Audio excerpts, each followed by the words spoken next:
Okay, thanks everyone. It's great to see you here for a rare in-person seminar, part of, if you're not familiar, part of the Centre for Global Higher Education series. And it's a massive pleasure to have Carolina Guzmán-Valenzuela here, who we've collared on her way to Birmingham for the for the Society for Research in Higher Education conference, which starts tomorrow. We thought we'd take advantage of her being here to come and do an in-person seminar for us. It's really important that we have Carolina here as she's been involved in CG for a long time, but also as a very important voice on higher education studies generally, but particularly in Latin America. Currently Professor of Higher Education at the University of Tarapacá, and is going to present for us today on a project on student experience, but looking specifically at first generation students. But as I'm sure you know, has written on a wide variety of different areas, including knowledge production, publications, decolonization of knowledge in Latin America, and is a very important voice in bringing Latin American research and ideas to the English-speaking world, which I think is a very important thing, and you know, there are a lot of barriers to that, and plays an important role in that. Thank you very much, Carolina. Over to you. We'll have about 30 minutes and plenty of time for discussion. Perhaps you can tell me when I have 5 minutes left, because I get lost with time. Hello, everyone. I'm very happy to be here, and thank you for that very nice presentation. What I'm going to share with you today is a story about first-generation students in Chile. I live and I work in Chile, and one of the main characteristics of the higher education system in that country is that one of the most marketized and privatized systems around the world. So the story I'm going to share with you today has to do with a neoliberal environment framing decisions, especially regarding first-generation students. Yeah, this is part of a big national project, a millennium project, entitled Experiencias de los Estudiantes en Educación Superior en Chile. I'm sure you can follow that Spanish student experiences in higher education in Chile. And my presentation is based on this paper that was published last year, and I work with several colleagues, Chilean colleagues, and 2 research assistants who were students themselves. So I'm going to start with a very nice quotation by Raoul Kono about neoliberal environments and what people do, or the kind of choices and decisions they make when they live in these environments. The natural persons pursue their own interests. They make calculations about costs and benefits. They bargain with others. They give up rights or receive rights. They engage in purposive actions towards a goal. In short, they behave like entrepreneurs in a market all the time.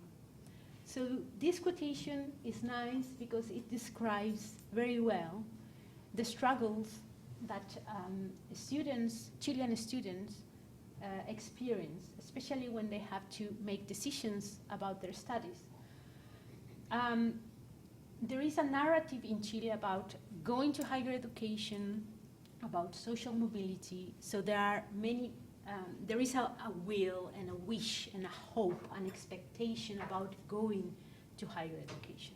Yeah, and this what is happening in Chile is shared with other countries around the world. So we have several trends in higher education: massification, privatization, even in countries such as Germany, for example, more private universities are appearing and offering services.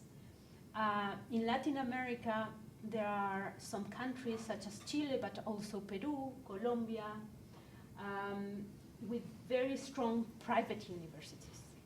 Yes? So what we have is more private universities, In Chile, we have very few public universities. I'm going to share with you some data. And of course, we have this stratification. More people are accessing higher education, but very few are having access to selective universities or selective or prestigious programs. So there is this vertical stratification in the sense that the students have, depending on their social class, and I'm going to go there in a little while, can access to very specific types of institutions. And also there is an horizontal stratification in the sense that there are research-oriented universities, prestigious universities, and massive-oriented universities. And this is a tendency that we can see across different countries in the world. Particularly in Chile, we have loans, and students have to pay high fees, although since 2016 there is this free tuition fees policy, but that is for the poorest 60% students in the country. And Chile is a very interesting case in the sense that is one of the most privatized countries in the world, not only in higher education, but also regarding the health system, the pensions, housing, yeah? And that is a result of the dictatorship between the 70s and the 90s, 1989, 1990. And that created an important change in the landscape of the country, not only in higher education, but in terms of public services and the fact that we have to pay for everything. Yeah.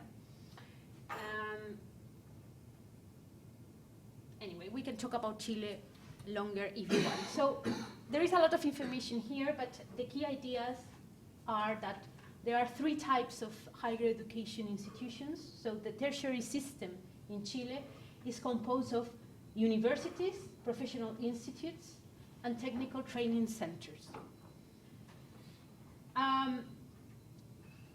I'm going to focus on university students. I'm not going to talk about professional institutes or technical training centers. Yes? If you analyze expansion in terms of numbers of students in the system in the university, in 1981, we had 150,000 students, yes? And today, we have almost 800,000 students. So there is an incredible explosion in terms of enrollment, yes? However, Chile, in the 80s, the Pinochet dictatorship or the Pinochet regime decided to diminish public universities in the sense of offering fewer places, and they decided to promote the creation of more private universities. So right now there are many, I'm going to show some numbers, many more numbers, more students in private universities. And as I said, there is a lot of stratification, horizontal and vertical stratification. So here you can have, you can see interesting data about a reverse trend in terms of students in both private and public universities. So in 1985, there were 46,000 students in private universities and 71,000 in public universities. In 2013, this trend has completely reversed. More than 500,000 in private universities and only 206,000 in public universities. And that says a lot about the ways in which the governments have organized higher education and the role that public universities have in the country. This responds to a national policy. And of course we can blame the dictatorship, but the fact is that democratic governments reinformed and have reinformed that, that model. Yeah? Right now, the current president is trying to change this, but I think it's very difficult because this has become a structural thing that comes from the 80s. So it's very difficult to change the landscape of higher education in Chile. Interestingly, Michelle Bachelet, in 2016, I think it was, or 2015, created 2 new public universities. Yeah, but that is, I would say, the only decision made by governments from the left to promote a public system. And by the way, one of those 2 public universities is in terrible problems right now, and it's highly likely that it's going to close down. It has, it's a little university in the extreme south of Chile, and it has terrible financial problems.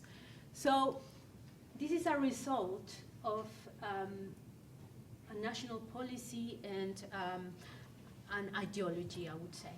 So what I'm going to share with you is, in this environment, this neoliberal and marketized and privatized higher education system, what I want to share with you is the experiences of first-generation students in making decisions. When they go to the university, the kind of information they rely on, the kind of expectations they have. And I'm going to focus on first-generation students. So this is a topic that has been investigated a lot, especially in the United States, and I think that in the UK as well. But most of the literature that I have read, at least, comes from the United States. And in Latin America is a kind of emergent topic. Yeah. So these are characteristics of first-generation students. I'm sure you are familiar with the term. The students who are the first in their direct family to attend post-secondary education. Many studies conducted in Latin America highlight the problems and the struggles that these students have. So, for example, they have less capital, social capital, cultural capital, economic capital. They are not academically prepared to face the challenges of studying a degree, a university degree.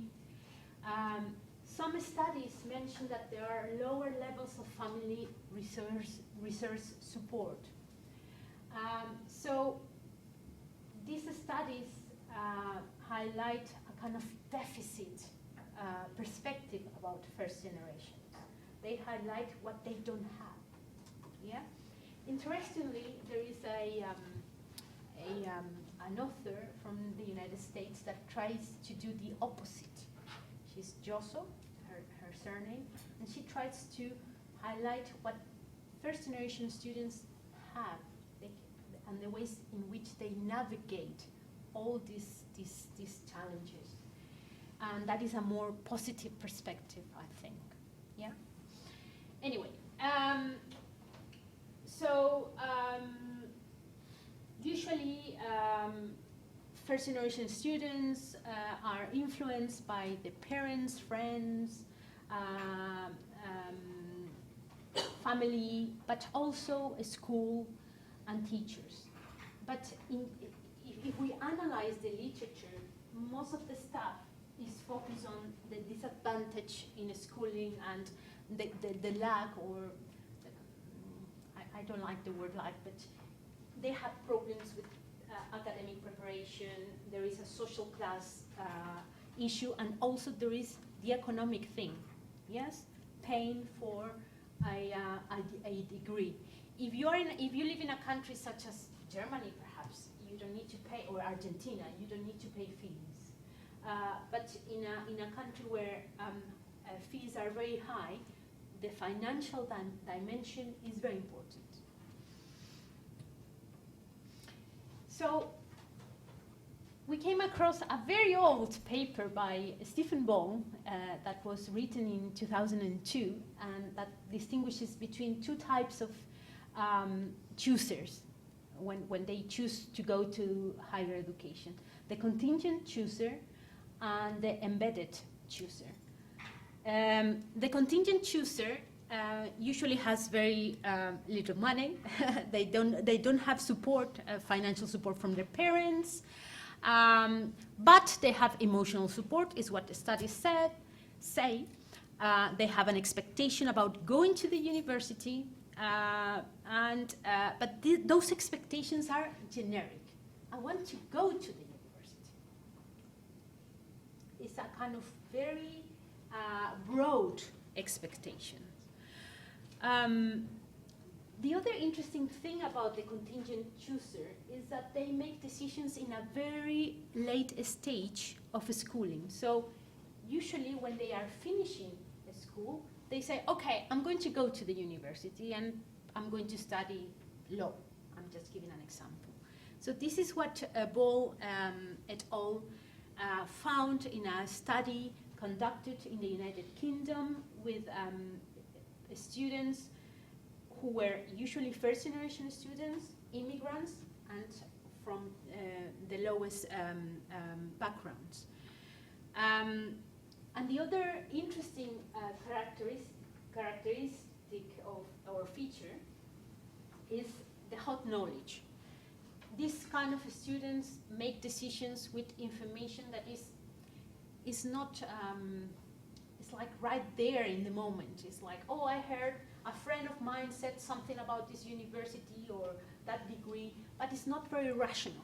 Yeah, and I'm going to provide examples because we found this hot knowledge among our students.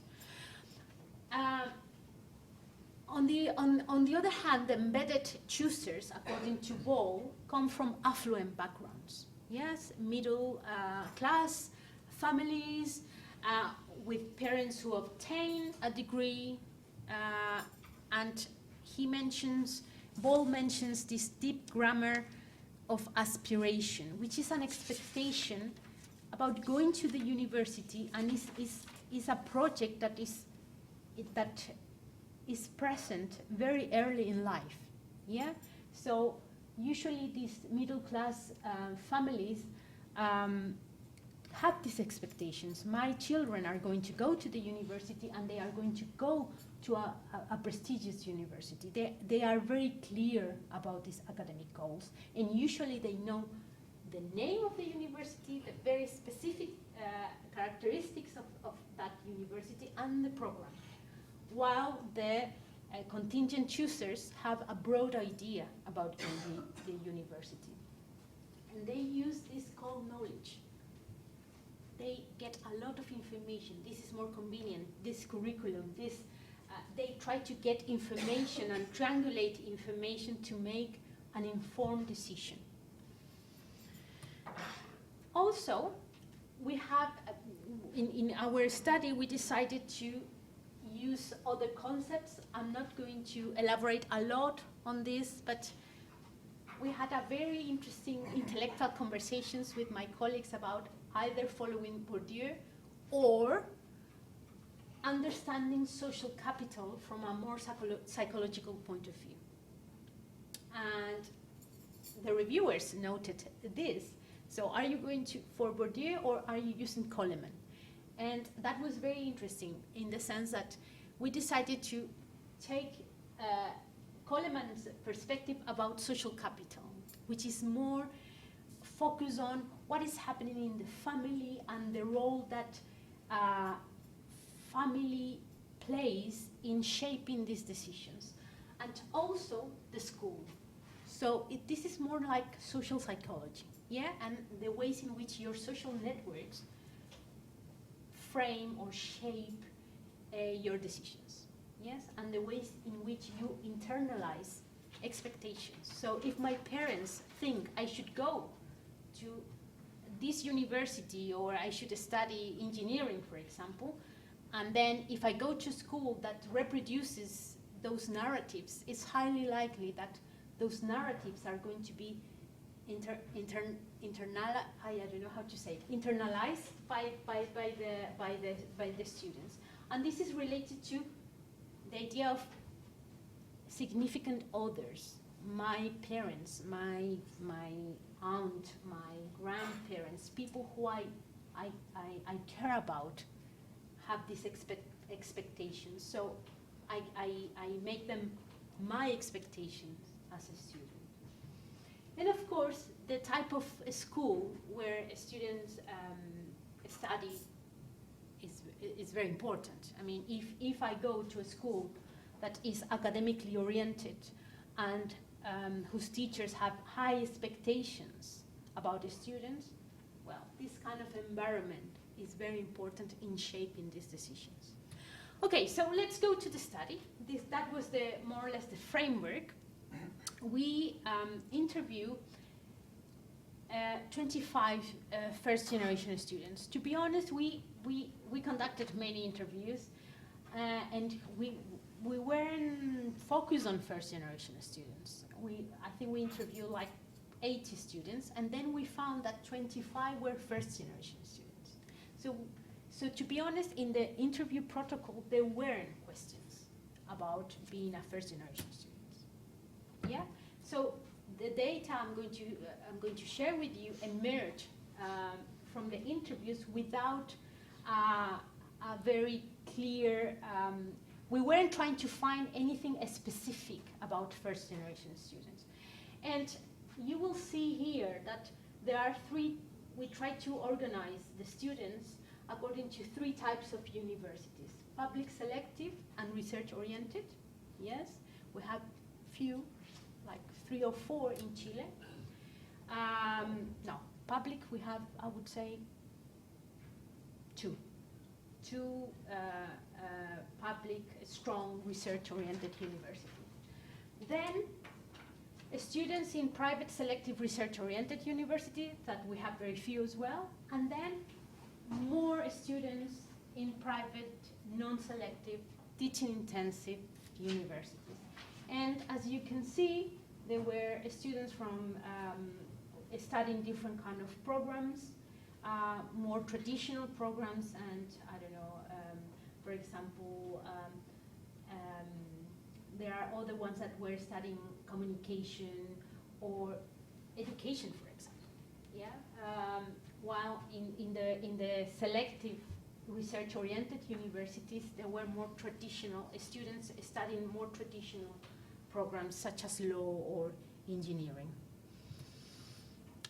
So broadly, what we found, this is, to be honest, this is very broad. Am I okay with the time? Yeah. Yes? Yeah. Yeah?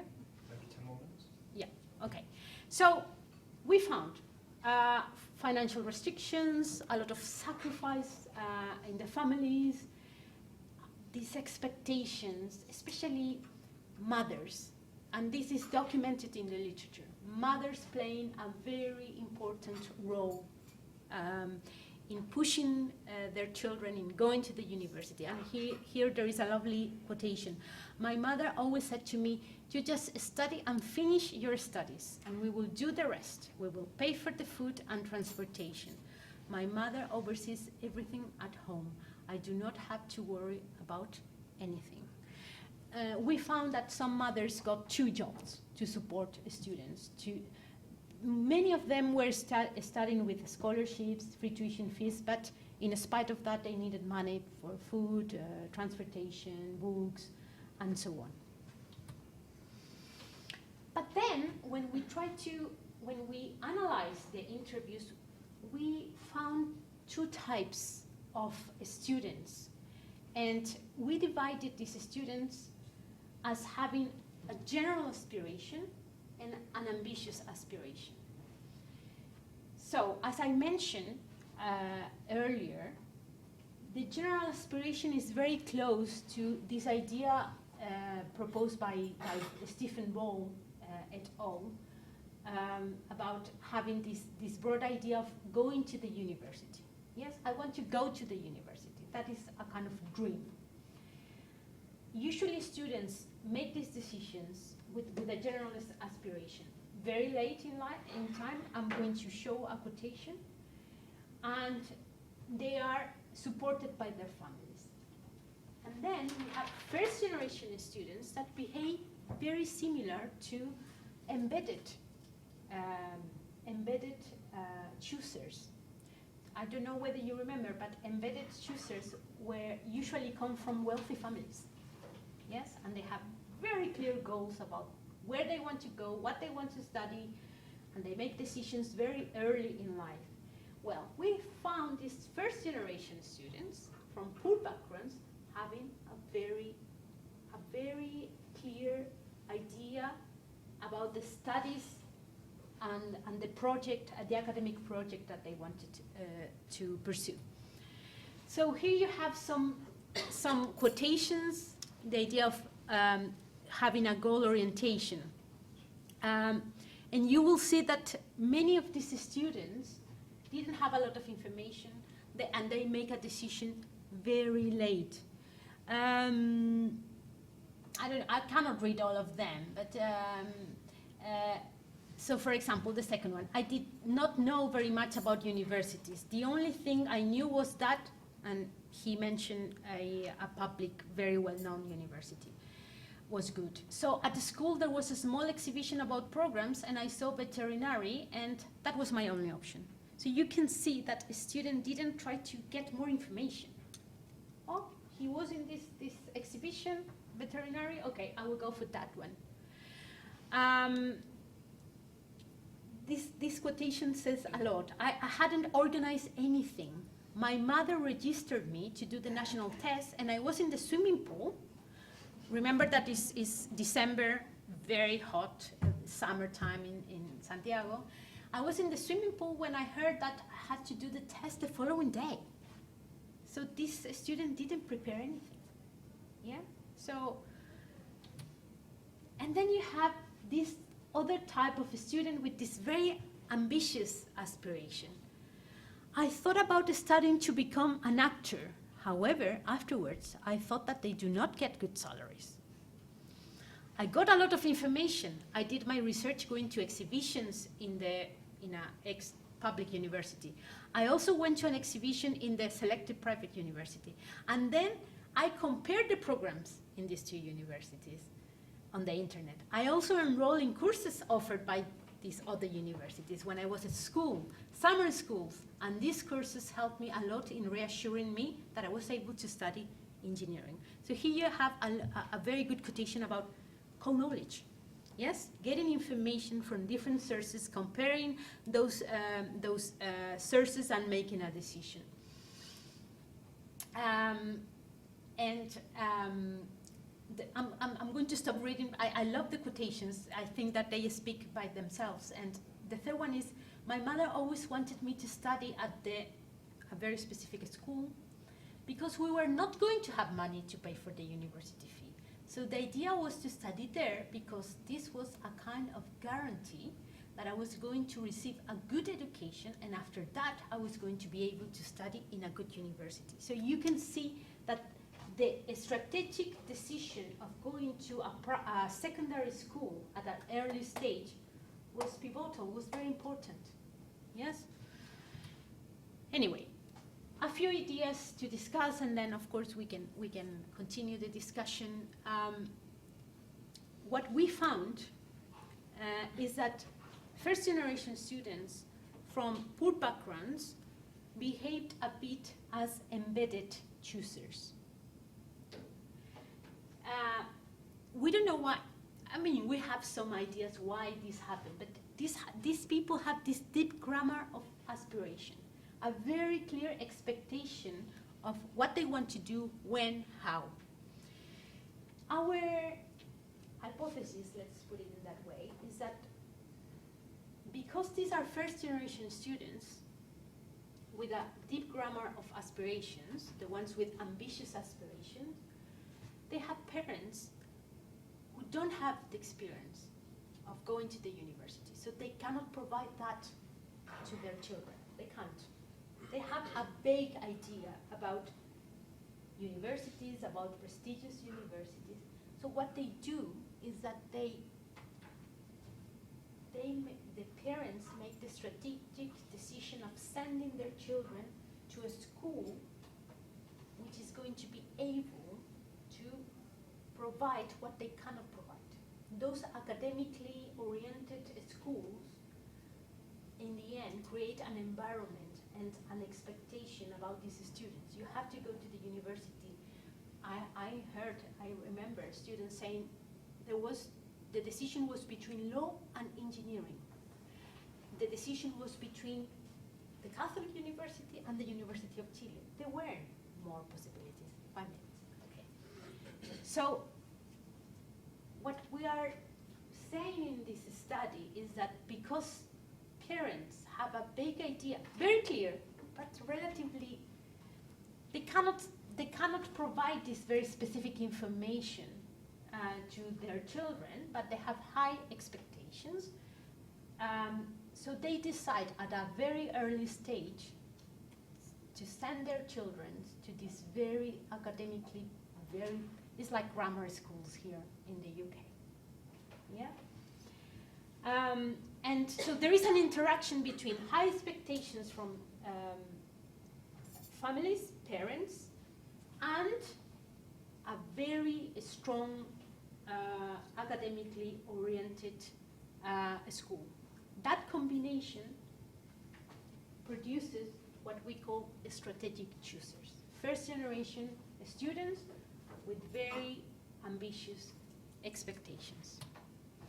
So I think I have finished now, and thank you very much for listening. Thanks for that really rich presentation, and always nice when the findings challenge our assumptions. So really interesting to see the different kinds of choosers and aspirations from what one might imagine from the social background of students. So fascinating. Thank you, Caroline. Yeah, great to see people here. Would anyone like to kick us off with? We've got a couple here. I think. Do you want to take them individually, or would you prefer to take them? My mind is very fragile, and I need a pen. Yeah, sure. I will some forget. paper, or you got paper? I think one. No, I have paper here, but I need this. I'm sorry. One at a time. Yeah. Yeah. I'm not multitask. I am not. Thanks very much. That's really fascinating. Were there any other characteristics of the sample who you describe as behaving like embedded choosers? I mean, was there gender patterns? Were there patterns around ethnicity, location, anything like that? Well, because it wasn't our plan to do this study about first generation students. There was a big range of characteristics. So I would say that there isn't any indigenous student here, for example, and that is interesting.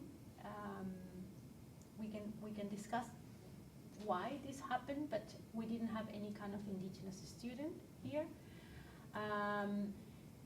In terms of gender, there was a kind of balance. And what is interesting is that we found several women, female students, studying in STEM disciplines, which is not that common. So there were several examples of women studying science, for example, or engineering. And that is not very representative in the sense that there are fewer women studying engineering, and that is a world trend, not only in Chile. But in this particular sample, we found many women in engineering or in health, and that wasn't intentional. And the other thing is that we found, and this is an interesting thing about the sample, is that students who had a very ambitious aspiration but weren't able to, there was a kind of a stratification in terms of decisions. The first option was a very selective and prestigious university. The second one was a very prestigious degree within that university. Yes? So when the students weren't able to go that program or get that degree or access to that degree, they decided to go for a different kind of less selective program in a prestigious university. What I am trying to say is that if I wanted to study law, I will go to this very prestigious university, but if I cannot do law, I'm not going to do law in another university. I'm going to go to that prestigious university and I'm going to do history. I'm just giving an example. So that is what we found. They stuck to the fact that they wanted to be in a prestigious university, and that was very, very strong, very, very strong. And that is a characteristic of some of the participants of our summit. So, sorry, can I just ask one? Do you have any other socio-economic information? Because what I'm wondering is this an immiserated middle class that has been, that is behaving like Paul's British middle class in the 1980s and 1990s, but has been immiserated by the effects of privatization and economic collapse and things like that? We ask very generic information, and we ask about the fact of being a first-generation student or not. And I think that is very related to social class, because usually students from middle backgrounds have parents who obtain a degree. So our assumption, we can be wrong, but our assumption is that all these students come from very poor backgrounds, but we don't know exactly. For example, if you want to go into details, because within the poor social class, you can have different types of classes. Yes, we didn't go into those details. We didn't get that information, to be honest. I mean, perhaps as a follow-up to that, I mean, could you give us an, I mean, if we're thinking, we're thinking, 30 years ago, what were enrollment rate? Because just like, who are first-generation students? It means that 30 years ago, that social class wasn't going to university, so, or, roughly. I mean, so could you characterize for us the scenario at the period of the parents of these students to give us an idea? How likely is it that, what proportion of the population would have gone to university in that period? In that period? Of the parents of the students that you're talking about.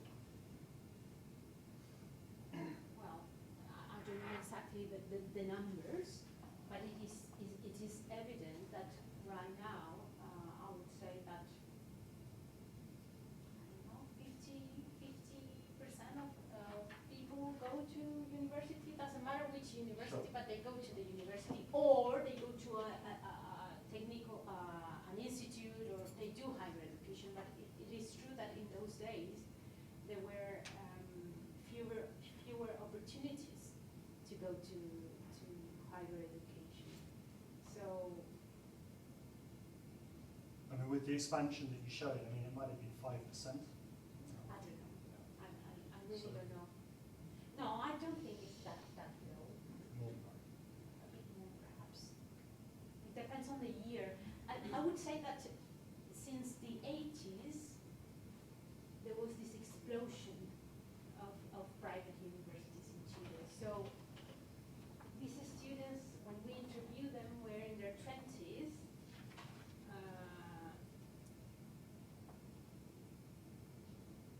Probably these parents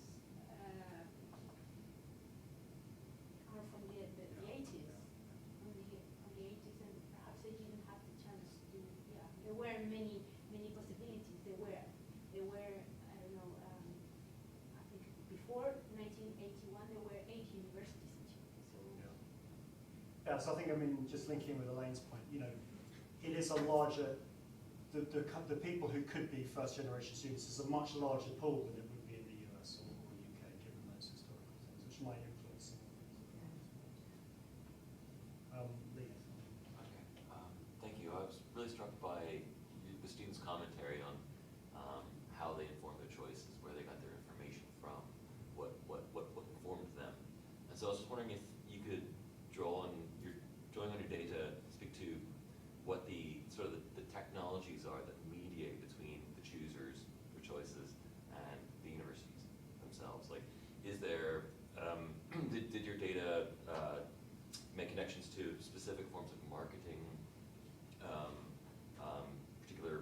activities or like social media engagements, things that students do to produce knowledge that they share with each other, or form impressions in some way about universities that then they share and base their decisions on. Yeah. There is a lovely study conducted by a colleague in Chile, and she analyzed the advertisements that especially private universities, new private university offer to students so as to attract them. So I would say that there is a combination of sources of information. One is in the streets. So for example, if you are in the subway in Chile, which is a very important mean of transport, you will see a lot of advertisements saying the way you are going to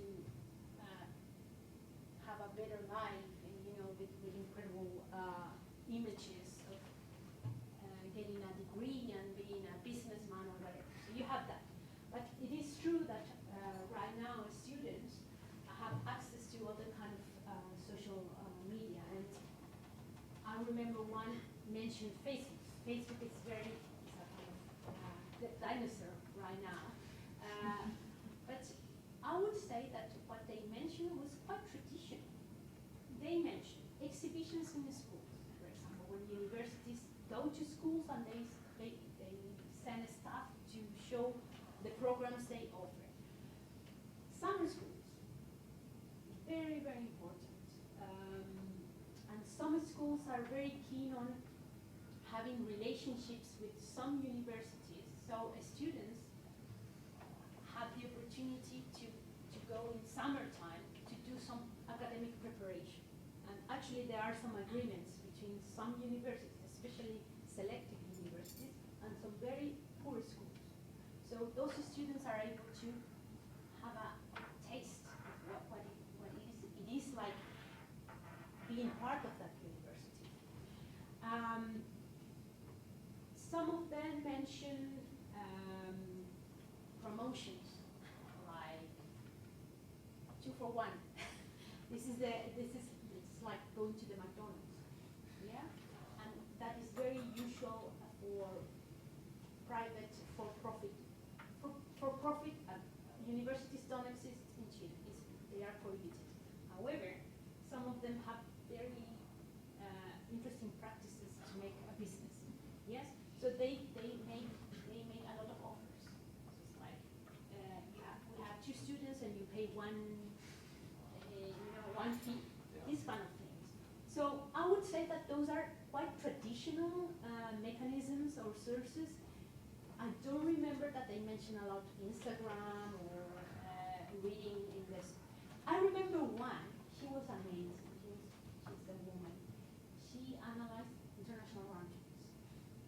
She analyzed. She compared. She said that she read in a newspaper, probably it was online. She read an article, so she decided to compare 2 international rankings to see where the Catholic University is. And so she was very strategic. But for me, that is very traditional. It's not a kind of different type of source to get data about the university. Can I just follow up then? How do those map onto the contingent and embedded choosers? Is it a difference of quantity that the embedded choosers might have, like pursued multiple strategies, or would the embedded choosers have done maybe the summer school or something that's more better informing? I'm going to offer a very theory-driven response to that. I think that students with this general ambition, contingent choosers, I don't want to say it in that way. No, I'm going to start again. I would say that the embedded choosers have a more clear agency, in the sense that they have a very, very important drive, and they are part of a project, by the way. Many of the quotations are, we are going to the university with my family. We are going to the university. It's not, I am going to the university. This is a family project. And it seems that these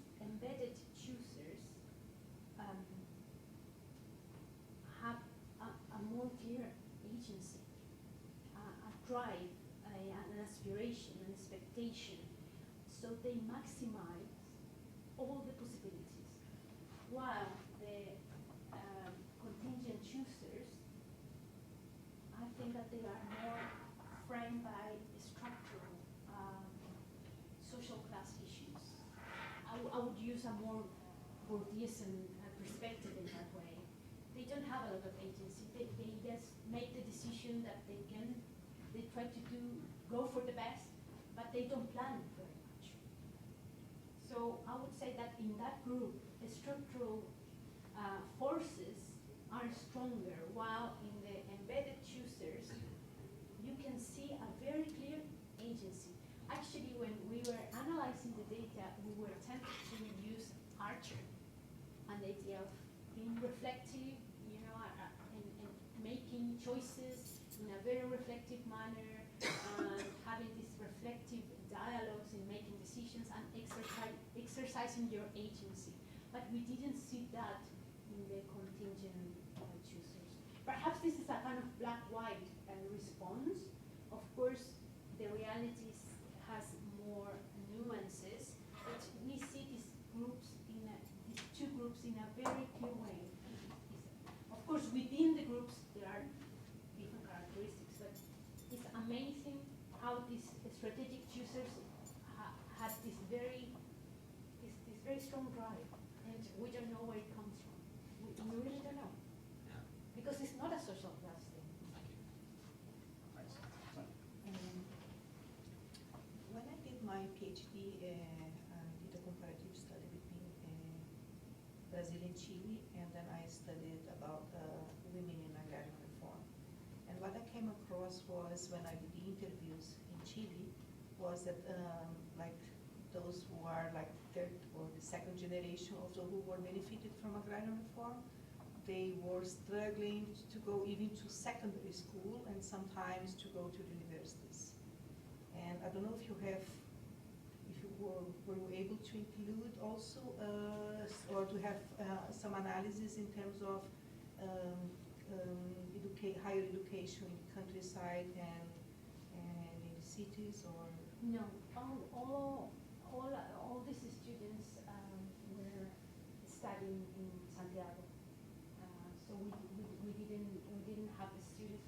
I think we had a lot of students from different regions, but these first generations students, all of them were in Santiago, so they were in the metropolitan area. And also something that that I realized that at the time, it was that there are a lot of university students who are going to work doing as temporeras during their holidays. And I think this is very strongly related to these contingent students. It's pretty common. I mean, I have a lot of students who do that, and I would say, well, I teach A lot of women, especially women. Yeah. Well, Yeah. but also men. I teach in two public universities, and in one of them I teach psychology, and I would say that 80% of those students are first generation students, and they do what you were saying, and they have this job, and they work in the vineyards, for example, to pay for their studies. Most of them work to pay for their studies.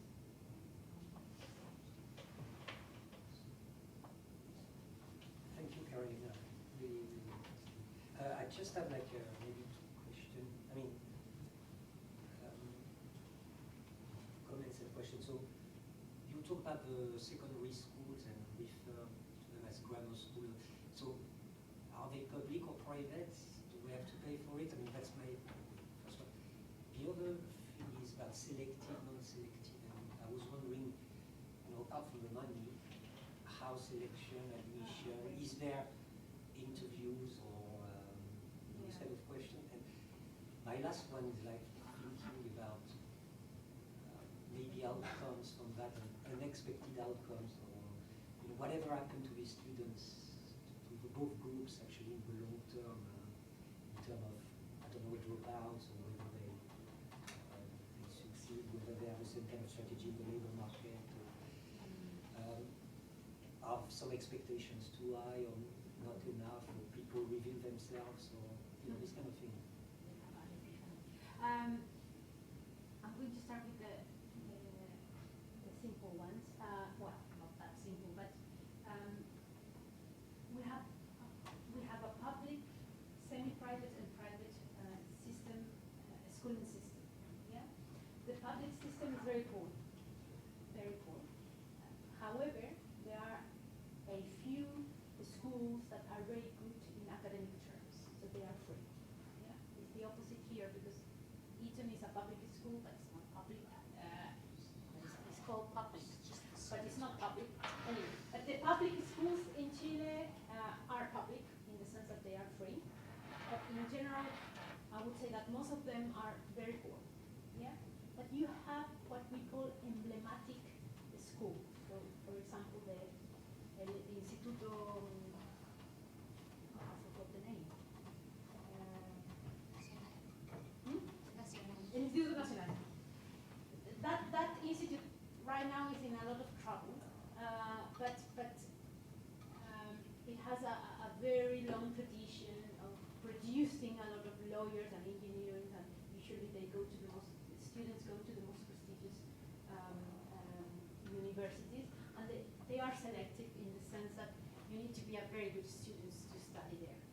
Right now there are a lot of issues about that, the Instituto Nacional, but I'm just trying to describe in a general way how these emblematic liceos, we call them, offer very good education, and they are free.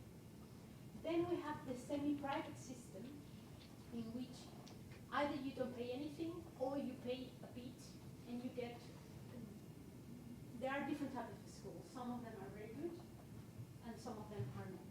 And then you have the private schools, and only about 8% of the population go to those private schools. Yes, and some of them are very good. So what we found, what we had in this study is that either these strategic choosers were in these emblematic liceos, very academically oriented schools, or they were studying in a semi-private school, and the parents were making incredible efforts to pay for that.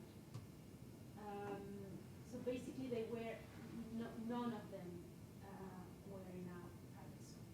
Yeah, so they were either in the public system in a very good academic-oriented school, or in a semi-private school, thanks to the effort of their parents. What was the second question? Selection, whether there is interviews to Yeah, capture what you talk about. selection is related to the score you get in the national test. So we have a national test, and it's very segregated. So the most prestigious universities attract the best students with the highest scores, and the highest scores is between, let's say, it's around 800 points. So if you have between 750 and 800 and something points, you can go to you can do the best program in the best possible university. But these selective universities are very few.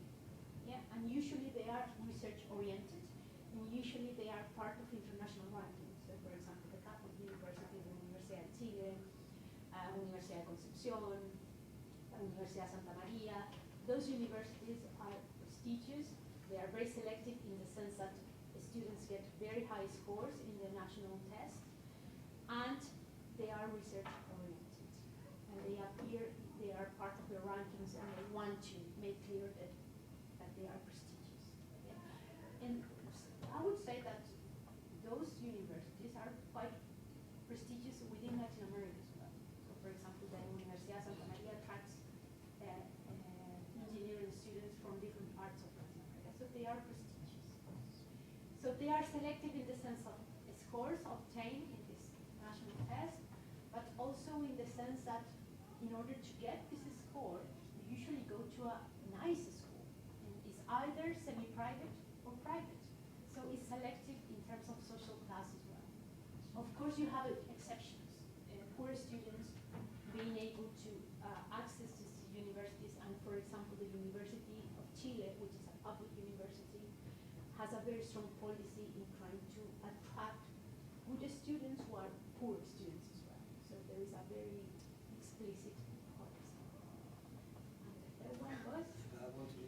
about the unexpected outcome, whether there are some different trajectories? We don't know whether these students It finish. would be interesting to interview them in a few years' Yes, time. we interviewed them in 2019 before the pandemic. We don't know what happened with the pandemic. But my sense is that the strategic choosers finish their studies. Some of them were very frustrated because they were trying to please their parents. And so there were a couple of very interesting cases who were very depressed because they were trying to do something that their parents want. So I don't know about those cases, but I would say that especially the strategic choosers is highly likely that they finish their degrees.